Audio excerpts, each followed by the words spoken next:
this is a phone that no one talks about. But Vivo comes with their V series every year, which usually offers a flagship level experience at a lower price than their flagship. This year they have come with this phone, and let's see if it's worth the money or not.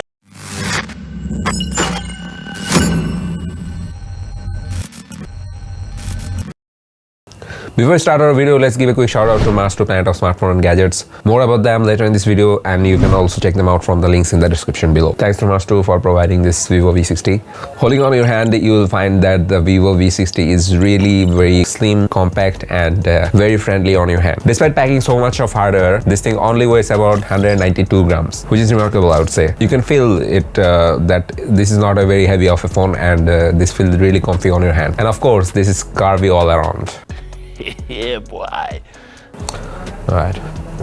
If you look at the bottom of this phone, you will find that there is a SIM card tray, the USB-C port which supports OTG, and it's USB 2.0, and there is the microphone and also the main speaker, bottom firing speaker. On the top you will find microphones, and there is a special thing which is the IR blaster, which I really appreciate that many of the Chinese manufacturers are giving that. Somehow our leading brands skipping this thing. All the buttons are on the right side of the phone, left side is empty, but the button placement is really good. Like where your thumb rests, the buttons are there, the power button is there, and volume buttons are very much reachable. So very good design choice. Thumbs up to Vivo for that. There is a plenty of color option available, but in Bangladesh I guess there is only 3 colors available, which are the mist gray, which I am reviewing, and there is also auspicious gold and berry purple color, which are available as you can see. The frame is made out of plastic, even though the front and back is made out of glass. They didn't mention anything about the back glass, but the front glass they have done something new, which is not from Corning, and this is not a Gorilla Glass, so it's pretty hard to pronounce. I will put it down here, you might see it. We don't have much data about this new kind of glass, but in my experience it felt good. One thing they have done really good is that the IP rating. This is protected against water submersion, water jets, and they have gained the IP rating because not every other IP rating is the same, even though everyone says IP68, but the method of achieving the IP rating is different. So here they say it's IP68 or 69, I don't know what that means, but in simple words, it can survive 1.5 meters depth up to 2 hours, which is significant. And they also mentioned that they can survive high pressure jets, so you are protected from everything. And there is a very useful feature in the iManager app of this phone, and that is one tap water ejection. So it produces that sound waves which removes all the water stuck in any of the speaker grills, because there is no mesh. So that's a really welcome feature. They mentioned that there is a cushioning technology behind it, they made their structure such a way that this thing kind of deforms when you drop, and ultimately protects the internals and the valuables thing. That's a welcome thing to have. I didn't get to test it for obvious reasons, so if you want me to test it, please hit the subscribe button. The display is a 6.78 inch HDR10 Plus supported ultra high brightness, which they mentioned it peaks around 5000 nits, which is pretty big of a deal because none of the flagships from Samsung and Apple could have reached that level of brightness. But we all know that peak brightness doesn't tell everything, so the thing will be focusing on the high brightness mode, the HPM, and there it reaches 1500 nits, which is good enough for running you any conditions. Like I have tested it on the daylight, and it did a fantastic job. Like the display is completely readable under bright light, so you should not have any complaints regarding that. We would be very glad to see if there was any kind of anti-reflective coating on that, but seems like we have to wait for some time to Vivo to adapt that technology. And of course this is an AMOLED display with 1 billion color support, and it supports 120 Hz, and the refresh rate can be adaptive, and also you can set it into low or 120 Hz all the time according to your preference. Even though the display looks really good, and the edges are carved, like the glass is carved, so which gives a uniqueness to the overall look of the phone, which really looks good. There is a very significant punch hole cutout on the top that houses the 50 megapixel camera, which I will talk sooner. But as you can see, the bezels are symmetrical, which is really good, and it's really appreciable. The display also has P3 cinema grade wide color gamut. Professional will appreciate, but I don't know what kind of professional work we'll do with this, but it's good to see that it's there.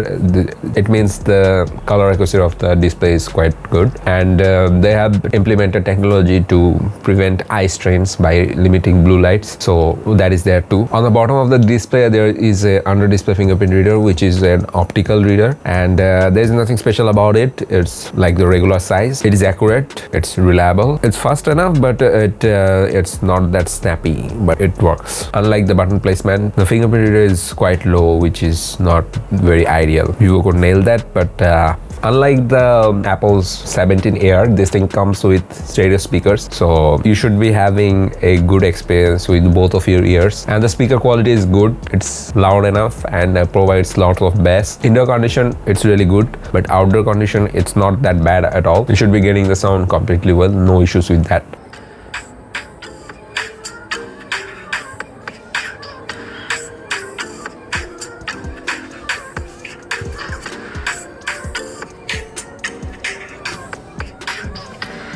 Under the hood, this thing packs out Qualcomm Snapdragon 7 Gen 4 with 4nm processors, which is very nice to see, and the performance from this chipset is phenomenal. One thing is good that the Vivo has implemented a very large vapor chamber inside the phone. Thermals are really good and it can dissipate heat pretty quick, even though it doesn't have a plastic frame. But in my stress testing, I have seen there is no significant drop. I mean, there is no drop at all in performance even after a prolonged testing. Keep in mind, when I have done this CPU throttling test, I was outdoors and I was using this phone pretty heavily before I have done this testing. Yes, the phone does get warm by time. I was pushing the CPU at its peak. It gets warm, but it's not too much hot, so you should have a very good experience in terms of the performance, even though this is not the flagship chipset, but the performance out here is really good. You can obviously see the benchmark score from Geekbench 6 and 3D Mark wildlife test. One advice I will give that this thing comes with a 12GB virtual RAM,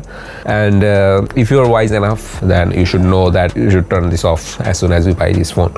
So go to settings and turn off the virtual RAM, because you should not use this feature at all. Now let's talk about the camera. I'm very happy to report that the Vivo V60 has a triple camera setup, and it has the necessary cameras. The main camera is a 50 megapixel f1.9, and the sensor size is good enough, and it comes with OIS and pixel dependent autofocus. The images comes out of the main sensor is really good. I like how they render the image, and it is made with the collaboration with the Zeiss. So Zeiss is a very big company. Like as a medical professional, I also know that they makes the best optics for like microscope, telescope, and a lot. Like the industry is really big, and they have collaborated with Vivo in this phone, and they always do, especially with the flagship X series. So the colors come out of this phone is really accurate and true to natural. So if you like that, that's good for you. But if you kind of like that vibrancy, there is plenty of filter option, and you can of course choose for the vibrant look if you want. They would be ready to go on the social media, and I've seen that the dynamic range is quite good here, and after the processing is done, they really looks good. There is also a 50 megapixel periscope telephoto lens, which sits around 73mm full frame equivalent. This is the same sensor that comes on the Vivo's flagship series phone, so the quality is there, and the images comes out really sharp, and you can of course extend it up to 293mm. It can reach 100x, but of course you will lose a lot of quality. You must be seeing all the photos gradually from the ultra wide to the telephoto. The only bad thing here is that the ultra wide camera. The ultra wide camera is only 8 megapixel, which is sitting at f2.0, not the widest aperture, and field of view is 120 degrees, which is pretty good. But as it is just 8 megapixel, the quality is not there, so don't expect much from the ultra wide camera. If it were 12 megapixel, it would have been banger for the price. But here we are. It can shoot 4K 30 fps max on its main sensor and on the telephoto lens, but there is no option for 4K videos on the ultra wide camera. If you have to record 4K videos, you need at least 12 megapixels, so that is not present on the ultra wide, so they cannot basically do that. In previous Vivo phones, I have seen 4K 60 fps, so I'm not very impressed with the video resolution. The OIS works really good on stabilizing the video, so thumbs up for that.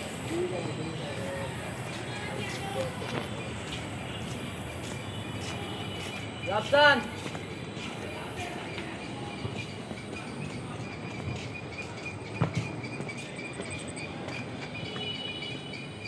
For the front camera, they have also went for a 50 megapixel sensor, which is a thumbs up, but it's the front camera, it's a smaller sensor, but still this thing delivers quite well. This is a 4K video sample from the front-facing camera of this Vivo V60, and you can take a look at the audio quality as well.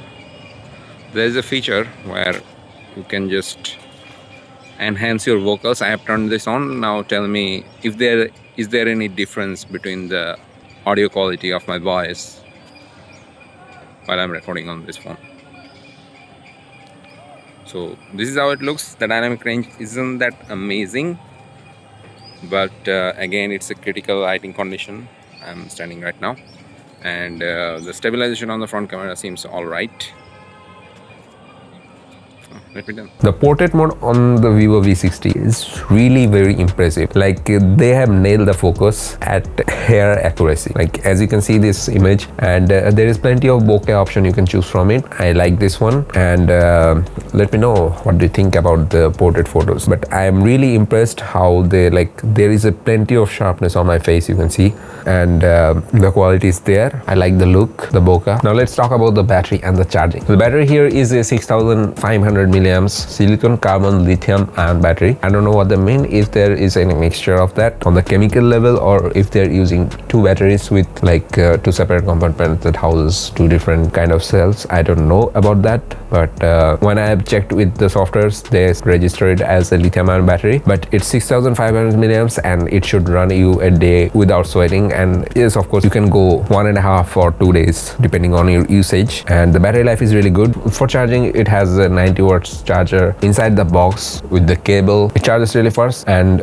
now it has PD support, even though the charger is really big and heavy, but this is what you get. It can also reverse charge other devices wiredly. It does have bypass charging, so gamers, this is going to be useful for you guys. But the unfortunate thing is there is no wireless charging support, so that is the thing to keep in mind. For the software side, this thing comes with Android 15, on which Vivo has applied their skin, which is the FunTouch OS 15. I have some say about the FunTouch OS 15. The animations are really good. There is a good amount of customization. Like if you're coming from a Samsung, of course you'll miss some features, but it's not that bad. There is a good amount of customization options. But the quick settings panel, I don't like the look of it. The Wi-Fi and the Bluetooth button is really big. The height of this button doesn't match with other buttons, and of course you can have that separate notification panel and the quick setting panel, which some people like. I don't prefer that, but the overall software experience is really good. It's smooth, and Vivo ensures that this will receive 4 major Android updates, and they also mentioned that this will run smoothly up to 5 years. So in long-term usage, you have it covered. Big thumbs up to Vivo for that. For the network side, this thing of course a 5G phone, and there is plenty of network bands available, and they have introduced a feature which is called AI Superlink, which actually uses AI to boost your weak signals. This thing actually delivers. The signal really gets boosted, and you can have a better experience with the network. So I don't think you should have any problem about the network thing. Now let's talk about the AI features. Now there is AI writing tools, the call assistant with live transcription and real-time translation, and AI summaries. I know that we couldn't actually test any of this. In Gallery app, there is editing features like removal of any object. You can remove people from the photo, expand your image, which works phenomenally. I have tested this, but I don't know why.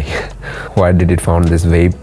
It wasn't on the table actually. It was a book which was shot on the photo, but wild imaginations of AI, of course.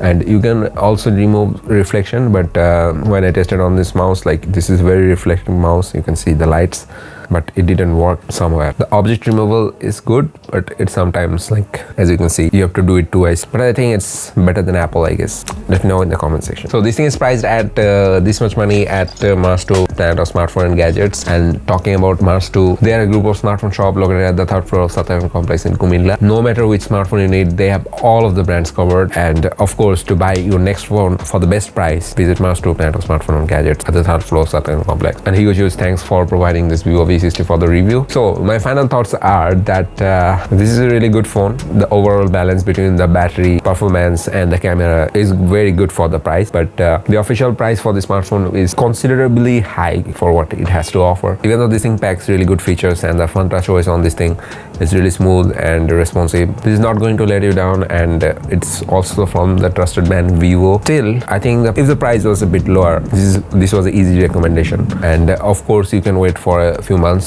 to wait for the price to come down, and of course there will be festives where the prices usually go down. That time it would make much more sense. And this was all about the Vivo V60. See you soon with some new interesting videos. Till then, stay good, keep and keep doing incredible things. And yes, of course, keep watching Incredible Victor.